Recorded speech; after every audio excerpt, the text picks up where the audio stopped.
Sen, ayan, na-elect na. How do you feel that we have a Senate President na?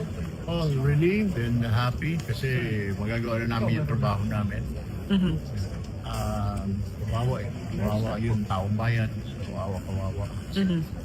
Sure, wala yung any from the Cayetano block. How do you think, ano mangyayari ngayon?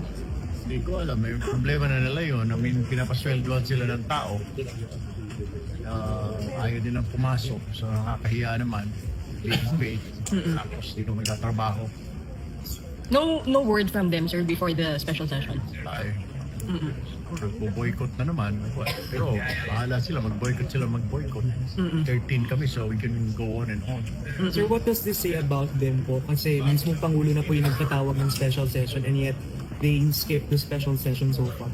Wala, nagpapakita lang siguro, nagpaprotesta sila, what have you, di ba? Pero hindi mo pwedeng protesta because ang nakasalalay dito yung mga batas, pending laws and mga bills. Isa-sacrifice mo yun dahil pinaglalaban ka na, hindi mo na maintindihan, hindi naman talaga pinaglalaban na prinsipyo.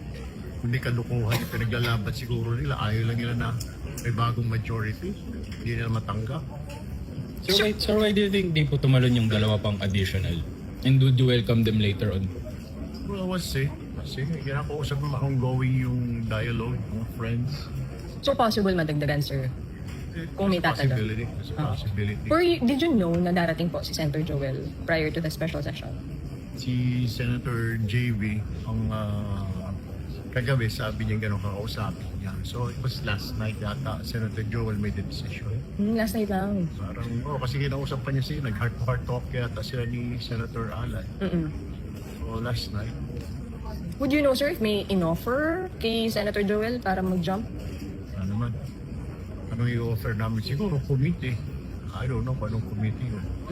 Pero other than that, kung other matters, I mean legal, wala naman kaming capability, wala kaming kuwan. Dapat nakausapin si Ombudsman, di ba? Pero wala naman dito si Ombudsman. Sir, so anong assurance nyo na lang sa public ngayon na meron ng Senate President? We will work. That's our commitment. Magtatrabaho po. Madami tayong mga pending na bills na nakabinbin lang. Tapos mamaya-maya yung CA i-convene para doon sa 5 kawawang mga koronel para mag-general. Inabutan na halos ng retirement.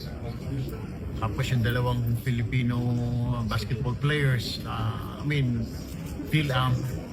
Tapos yun, yung mga bills dito na kailangan ipasa na.